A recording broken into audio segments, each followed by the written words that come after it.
बिस्मिल्लाहिर्रहमानिर्रहीम। अस्सलाम वालेकुम नाज़रीन, मैं हूं डॉक्टर नुमान अली और आपकी खिदमत में एक नए सेशन के साथ हाज़िर हूं। अक्सर लोग ये सवाल करते हैं कि हमारी गायें या ख़ास तौर पे बछड़ियां जो हैं, जो नई नई जो ताज़ी बछड़ियां हैं जिन्होंने पहली बार हीट में आना है लेकिन वो हीट पे नहीं आ रही, या बड़ी गायें जो हैं वो एक बार बच्चा दिया है उसके बाद हीट पे नहीं आ रही, ठीक है, तो अबार्शन कर दिया उसके बाद हीट पे नहीं आ रही, डिस्टोकिया का मसला आया था पहले उसके बाद हीट पे नहीं आ रही। तो ये जो सारे मसाइल हैं हीट पे ना आने के, इनकी वजूहात क्या हैं और इनका सलूशन क्या है, हल कैसे किया जा सकता है। तो आज की हमारी वीडियो का टॉपिक ये है, तो इस पर इंशाल्लाह बात करते हैं। तो सबसे पहले हम बात कर लेते हैं बछड़ियों की जिन्होंने पहली बार हीट पे आना है। तो उसके लिए हमें क्राइटेरिया पता होना चाहिए। फॉर एग्जांपल जैसे कि हम बात करते हैं होल्स्टेन फ्रीजियन की, जो वलायती गायें आती हैं आजकल हमारी तरफ, जो है वो पाकिस्तान में ट्रेंड बहुत ज़्यादा चला हुआ है। हर बंदा वलायती गायें जो है वो रखना चाहता है और रख भी रहा है। तो उसमें जो क्राइटेरिया है वो सबसे पहला क्राइटेरिया है उम्र का। जानवर की उम्र कितनी है जिसमें उसे पहली बार हीट पे आना चाहिए। तो उसके लिए क्राइटेरिया है 10 से 11 माह का, कि इस पे जानवर को हीट पे आना चाहिए। दूसरा जो क्राइटेरिया है वो है वजन का, कि अगर जानवर का वजन 330 केजी, 330 के राउंड अबाउट 320, 25, 30 तक है, तो यहां जानवर को हीट पे आना चाहिए। ये क्राइटेरिया जब जानवर पूरा करेगा तो ही हीट पे आएगा। 10-11 माह उसका क्राइटेरिया है, इससे पहले हीट में बाज औकात आ जाता है, लेकिन यहां तक हीट पे आ जाना चाहिए जानवर को। उसके बाद जो तीसरा क्राइटेरिया है वो है हाइट का, जानवर की कद कितनी है। तो उसके लिए है 4 से 4.5 फीट तक जब जानवर की हाइट हो जाए तो उसे हीट पे आना चाहिए और जानवर आते हैं।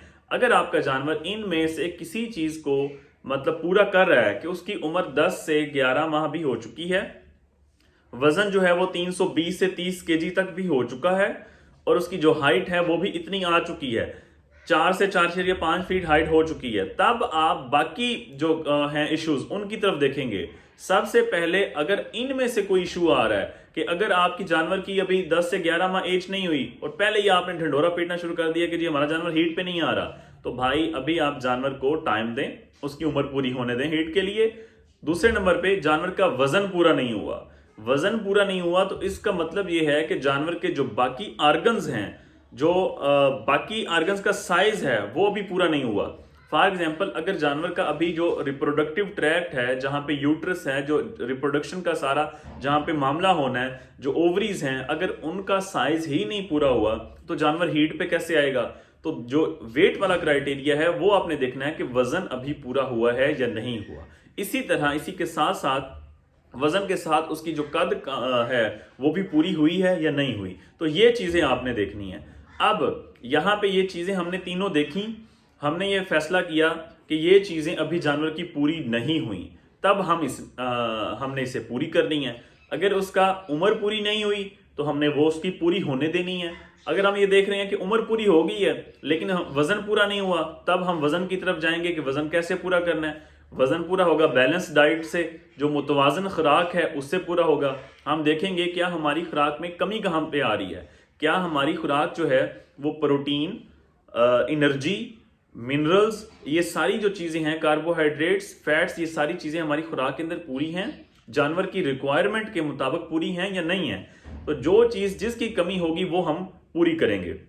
इससे जानवर का वजन भी बढ़ेगा, कद भी बढ़ेगी, और जो ट्रैक्ट है, जो रिप्रोडक्टिव आर्गन्स हैं, जहां से जो बच्चादानी है, जो यूट्रस है, उसका साइज हमने पूरा करना है, ओवरीज का साइज पूरा करना है, तो वो खुराक के साथ साथ वो पूरा होगा।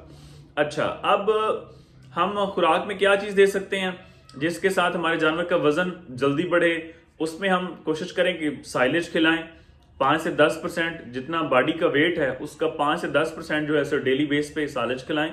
दूसरे नंबर पे वंडा का इस्तेमाल करें। अगर पहले वंडा का इस्तेमाल नहीं कर रहे थे, अगर कर रहे थे थोड़ा था, तो थोड़ा वंडा बढ़ा दें। इसमें आप डेल्मा वाइटाल के नाम से इंजेक्शन आता है, डेल्मा वाइटाल, आप गूगल से सर्च करके किसी भी वेटनरी मेडिकल स्टोर पे जाके ले सकते हैं। और अगर डॉक्टर हजरात वीडियो सुन रहे हैं तो वो डेल्मा वाइटाल इंजेक्शन का इस्तेमाल करें। और उसके बाद आप यहाँ पे ऐसी चीजें, क्योंकि इस वक्त जब बच्चा पहले बछड़ा है उस वक्त उसकी प्रोटीन की जो जरूरत है वो ज्यादा है। जब बछड़ा जो है, बच्चा जो है वो वच्छी की सूरत में आ चुका है कि अब उसकी उम्र होने चली है, हीट वाली वच्छी की शक्ल में आ चुका है, अब उसे एनर्जी की ज्यादा जरूरत है। तो इस वक्त एनर्जी के जितने रिसोर्सेज हैं, जहां जहां से एनर्जी आए वो उसे आप खिला सकते हैं। उसमें आप अलसी का तेल भी इस्तेमाल करवा सकते हैं, अलसी की पिनियां आप खिला सकते हैं। खास तौर पे मिनरल्स की कमी की वजह से भी जानवर जो है वो हीट पे नहीं आता। तो अगर आप मिनरल का इस्तेमाल नहीं करवा रहे तो मिनरल का इस्तेमाल आप जरूर करवाएं। उसमें आप क्या कर सकते हैं, LS मिनरल मिक्सचर दे सकते हैं, व्हाइट गोल्ड मिनरल मिक्सचर दे सकते हैं। उसके बाद बहुत सी कंपनियों में आते हैं, मैक्स ग्रो के नाम से आता है, वो आप इस्तेमाल करवा सकते हैं। ठीक है, तो ये सारी जो चीजें, अगर आपका जानवर सेहतमंद है, पहली शर्त ये है कि जानवर सेहतमंद हो। अगर किसी बीमारी की शक्ल में जानवर मुब्तला है, जानवर को बुखार बहुत ज्यादा हुआ है, किसी और बीमारी की सूरत में है, तो वो आप अपने जो करीबी डॉक्टर है उसको आप बुलाएं, उसको चेक करवाएं। पहले उस बीमारी से जानवर निकलेगा तो ही जो है वो नॉर्मल हीट में आएगा। ये मैं बात कर रहा हूँ सेहतमंद जानवर की। सेहतमंद वो जानवर जिसका वजन पूरा नहीं हुआ, जो खुराक की कमी की वजह से थोड़ा कमजोर रह गया, तो उसको आपने साइलेज, वंडा, मिनरल मिक्सचर, उसमें मैंने नाम बता दिए, LS, white gold, max grow, बाकी भी जितने मिनरल मिक्सचर है आप उनका इस्तेमाल करवा सकते हैं। वंडा का इस्तेमाल करवाएं, आप मकई का इस्तेमाल करवा सकते हैं। तो इस तरह आप उसकी जो एनर्जी है उसको आप अच्छा करें, बेहतर करें, और उसका जो वजन है उस पर काम करें, वजन बढ़ाएं। दूसरे नंबर पे बात होगी, ये थे सेहतमंद जानवर। दूसरे नंबर पे जो किसी बीमारी का शिकार हैं, तो सबसे पहले आप उनका इलाज करवाएं, उसके बाद आप उसकी कोशिश करें कि वो हीट पे आए। हो सकता है वो बीमार हो, आप उसे हीट पे ले भी आए, लेकिन वो कंसीव ना करे, यानी कि प्रेग्नेंट ना हो। आप टीका एक बार रखवाएं, दूसरी बार रखवाएं, वो प्रेग्नेंट ना हो। तो इसलिए कोशिश करें कि पहले वजन भी पूरा करें, बीमार है तो आप उसका इलाज करें। दूसरा जो इशू आता है, पहला हो गया इशू जो हमने डिस्कस किया, वो है फीडिंग का, न्यूट्रिशन की कमी का, खुराक की कमी का, मुतवाजन खुराक की कमी का। दूसरा इशू ये आता है कि जानवर जो फीमेल है उसके साथ साथ मेल का होना भी जरूरी है। ठीक है, अगर आपका जो हर्ड है, जो ग्रुप है आपका 15, 20, 30, 40 जानवरों का है, तो कोशिश करें कि आप एक उनमें मेल जरूर रखें। उसका ये होता है कि हार्मोन्स का होता है, फिरोमोन्स वगैरह रिलीज होते हैं, तो जानवर एक दूसरे को सूंघते हैं, सेंस करते हैं, नाक के जरिए इनको पता चलता है कि कौन एक दूसरे का हार्मोन्स का तबादला होता है। तो उससे जो फीमेल्स हैं वो हीट पे जल्दी आती हैं। अगर मेल ना हो आपके एरिया में, थोड़ी से फासले पे मेल का होना बहुत जरूरी है, इससे जानवर हीट पे अपने वक्त पे जल्दी आते हैं। तो कोशिश करें कि अपने जानवरों में मेल भी जरूर रखें। तो ये वो सारे इश्यूज थे जो मैंने आपको बताए। उसके बाद तीसरा ये है कि अगर जानवर का वजन भी पूरा है, जानवर की उम्र भी पूरी है, और जानवर का जो खुराक है वो भी सारी ठीक है, हर चीज मुतवाजन है, खुराक में हर चीज शामिल है, फिर आती है बात आपको यूट्रस चेक करने की, ओवरीज चेक करने की। कहीं ओवरीज के यूट्रस के अंदर कोई इन्फेक्शन वगैरह तो नहीं है, या फिर कोई ओवरीज के ऊपर कोई मसला तो नहीं चल रहा। तो उसके लिए आपको अपने डॉक्टर को बुलाना पड़ेगा, वो अंदर हाथ डाल के ओवरीज का साइज वगैरह चेक करेगा, ओवरीज के ऊपर फॉलिकल्स की क्या कंडीशन है, ठीक है, वो चेक करेगा। यूट्रस के अंदर कोई इन्फेक्शन वगैरह तो नहीं चल रहा, वो चीजें चेक करेगा। यूट्रस है भी सही या नहीं है, बाज जानवर ऐसे होते हैं जिनकी यूट्रस नहीं होती, ये 100 में से 200 में से कोई एक जानवर ऐसा होता है, लेकिन ऐसे जानवर भी होते हैं जिनका पूरा जो रिप्रोडक्टिव ट्रैक्ट है वो नहीं होता। तो लोग देखते रहते हैं, वेट करते रहते हैं कि कहीं ये जानवर हीट पे नहीं आ रहा, बाद में जब पता चेक करवाते हैं तो पता चलता है कि इसका रिप्रोडक्टिव ट्रैक्ट नहीं है। तो ये भी पहले चेक कर लें कि आप अंधाधुंध जानवर पे खर्चा कर रहे हैं, बाद में पता चले कि उसका रिप्रोडक्टिव ट्रैक नहीं है, तो कहीं आपका खर्चा ज़ाया ना हो। तो इसलिए ये चीज़ भी आपने पहले चेक करवा लेनी है। यूट्रस में कोई इन्फेक्शन नहीं है, ओवरीज का साइज ठीक है, ओवरीज के ऊपर कंडीशंस क्या चल रही हैं फॉलिकल्स की, वो आपने अपने डॉक्टर से चेक करवानी है। तो ये वाली जो चीज़ें हैं ये आपने चेक करनी है, और उसका बर वक्त, अगर कोई इन्फेक्शन वगैरह है तो बर वक्त आपने उसका इलाज करवाना है।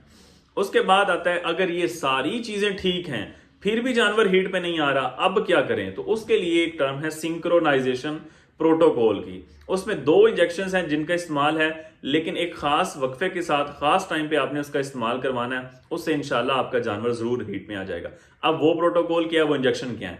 एक इंजेक्शन है कंसेप्टाल, दूसरा इंजेक्शन है साइक्लोमेट। अब आपके पास कोई रजिस्टर है तो आप उस पर लिख लें कि उसका इस्तेमाल आपने कैसे करना है। तो उसके लिए ये है कि जो डे 0 है, पहला दिन, जो आज का फॉर एग्जाम्पल आज का दिन है 20 दिसंबर हो चुकी है, तो आपने 20 दिसंबर को पहला दिन है आपका, आपने कंसेप्टाल लगा दिया। इसको हमने कंसीडर करना है कि ये डे 0 है, हमारा पहला दिन है, तो इसको हमने कंसेप्टाल लगाया। जो अब आपने जिस टाइम ये इंजेक्शन लगाना है, अगला इंजेक्शन उसी टाइम लगाना है। मतलब अगर हमने अभी तकरीबन सुबह के हो चुके हैं 11, तो आपने अगला जो इंजेक्शन लगाना है वो 11 बजे ही लगाना है। बात को समझ रहे हैं आप? तो 0 डे पे कंसेप्टाल इंजेक्शन लगा दिया 11 बजे। 7 दिन बाद जो 7वां दिन होगा, 0 पे आज लगा दिया, 1 2 3 4 5 6 और 7वें दिन पे जाके आपने लगाना है साइक्लोमेट। ठीक हो गया। 10वें दिन, अब डे 0 से हमने काउंट करना है। पहले जो डे 0 था, आज का दिन, इस पे हमने लगाया है कंसेप्टाल। 7वें दिन पे हमने लगाया है साइक्लोमेट। फिर 10वें दिन पे हमने लगाया है कंसेप्टाल दोबारा। यहां तक आपने लगा के अगर आपने 20-25 जानवरों को लगाया है तो उम्मीद काफी है कि आपके आधे जानवर ये 3 इंजेक्शन लगाने के बाद हीट पे आ जाएंगे।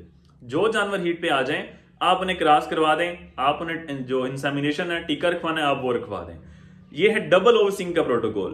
पहले नंबर पे डे 0 पे कंसेप्टाल, 7वें दिन पे हमने लगा दिया साइक्लोमेट, 10वें दिन पे हमने दोबारा लगा दिया कंसेप्टाल। अब जो जानवर हीट पे आ गए, इंसेमिनेट हमने टीका रखवा दिया उन्हें।